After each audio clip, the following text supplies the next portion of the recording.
ካላደረግሽው ሰው የፈለገውን ብልሽ ምን ያስጨንቅሻል እንዴ ለምን ያስጨንቃትም ቆይ እምትኖረው ከሰው ጋር አይደለም እንዴ እና ከሰው ጋር ይኖርች እንደሆነ ሰው ያልሆነችው ነሽ ማለት ቁጥር መነፍረቅ አለባት እኔ እንደዛ አላልኩም ግን ሰው የሰው ስም ካጠፋ አስቀድሞ አፉን ማዘጋት ያስፈልጋል ስለምን አፍ ማዘጋት ነው የምታወሩት ሴትየዋ እኮ ከሳለው ብላለች ከሳለው ታዲያስ ከስሻለው ብላኛለች እኮ ወይ እናቴ ጉድሽን አልሰማሽ እንዴ ቆይ ከርቼ ለማከክልሽ ነው እናቴ ዩናቴ ቆይ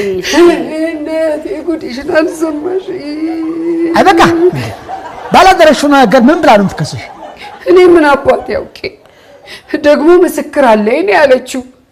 ጠበቃዬ ጧት የክስ ወረቀቱን ይዞ መጥቶ ፊትሽ ላይ ይለጥፍልሻል ተዘጋጅተሽ ጠብቂ ነው እኮ ያለች የፈለገችውን ታምጣ እንዴ እሷ ብቻ ናት እንዴ ጠበቃ ያላት አንቺም ጠበቃሽን ይዘሽ ትቀርቢያለሽ የፈለገችውን ታምጣ ምን ደሞ የምን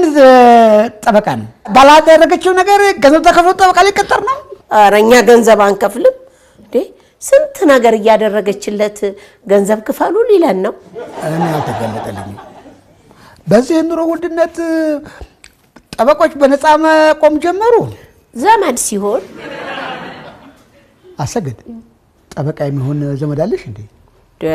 የምን ዘመድ እንዴ ከዘመድም ወንድም ነው እንጂ ኧረ እኔ ጠበቃ የሚሆን ዘመድ የለኝም ምንድነው አንቺ ሰው ማራቅ እንደዚህ ሙሉ ቀን ወንድምሽ አይደለም እንዴ ሙሉ ቀን